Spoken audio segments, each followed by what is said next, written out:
Is Santi coming back to you guys with another one. Recognizing the Game, episode 31. Black Flag. Ya tu sabes, you know what it is. This is Semen Retention and the Fight for Your Masculinity, part 9. And like I said, this one is just a rehash of videos that I've done before, just to encapsulate, things that I've already touched on. You know what I'm saying? Because they just add to the perspective. I was listening to a song, and with me being a Cancer, it had me riding the waves. And that's an analogy I like to use when I'm, reflective. And one of the topics in this song was being taken for granted. Something that is easily available, that you can have at any time, because it's always there. Think of it symbolically. People get taken for granted all the time. I've been taken for granted before, and I can remember that people in general would take you for granted, and people that you've known who have been in your life for a certain period of time, they'll take you for granted.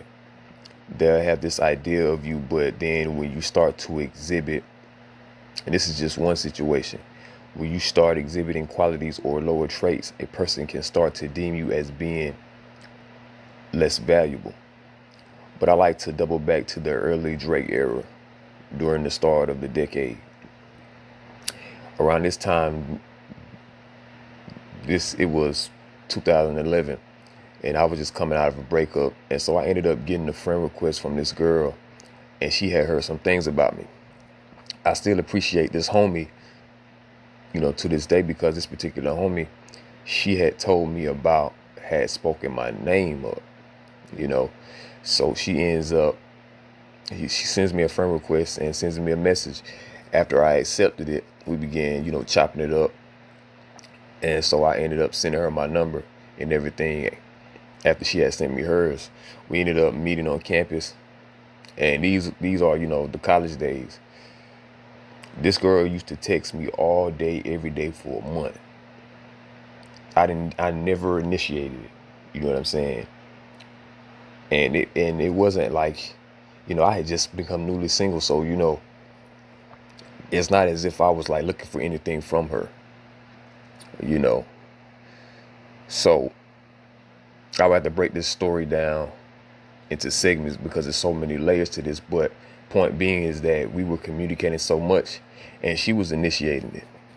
I was just coming out of a relationship. We were both coming out of a relationship, but this is primarily about me. I wasn't used to that at the time, and it was refreshing. You coming out of a long-term relationship, and when that person is no longer there, you can't help but feel it. You can't help but see the absence, and it's magnified times 10, and it just hits you. It can hit you very, very deeply.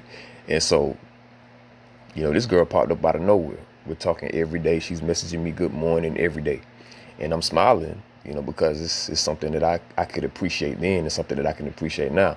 Now, it was a situation where we kind of had a falling out. And granted, I'm the type of person to hold myself accountable in situations. However, this was not my fault. This was reflective of things that she had going on with her that she couldn't accept, that she was projecting. So one day we were on campus, and it was me, her, and a friend of hers. Now, she had these two gay best friends, and I always side-eyed them, though I was respectful. Not because they were gay, but because I could feel this messy energy coming from them. And so we're sitting at this table in the library, and at the time, my major was anthropology and sociology, which is a double major. So she was taking the sociology class, and she had asked if I could make her a study guide. So I said, yeah, I'll make you one. And her friend, they were having a conversation. Granted, he knows her better than I did, and apparently they went to the same high school or something, but they're going back and forth talking and whatnot while I'm sitting there quiet because I had wanted to just kick it with her. Not her friend, but whatever.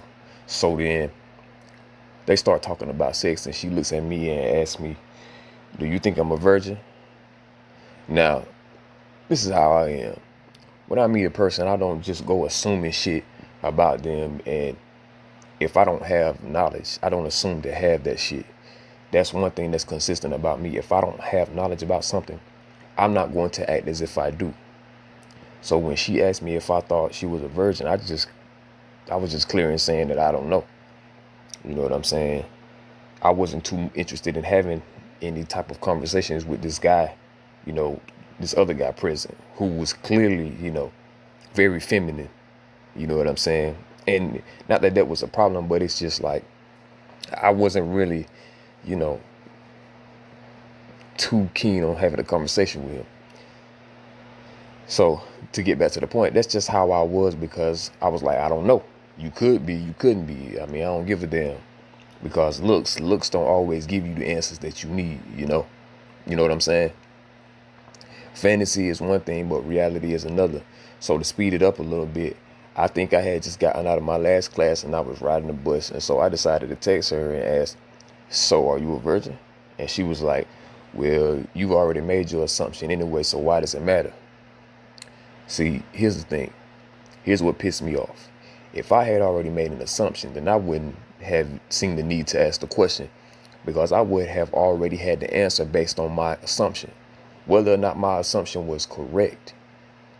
You know what I'm saying? If I was one of those people who felt that my assumption was correct and I had just went off of that, then I would not have ever asked the question.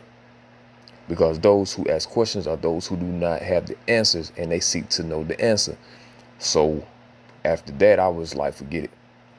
We didn't talk for 2 or 3 months after that. So the following video of this series ties into this, but just to say one thing about it, my situation with her, even though it always looked as if it was going to be something more serious, it ended up not being that.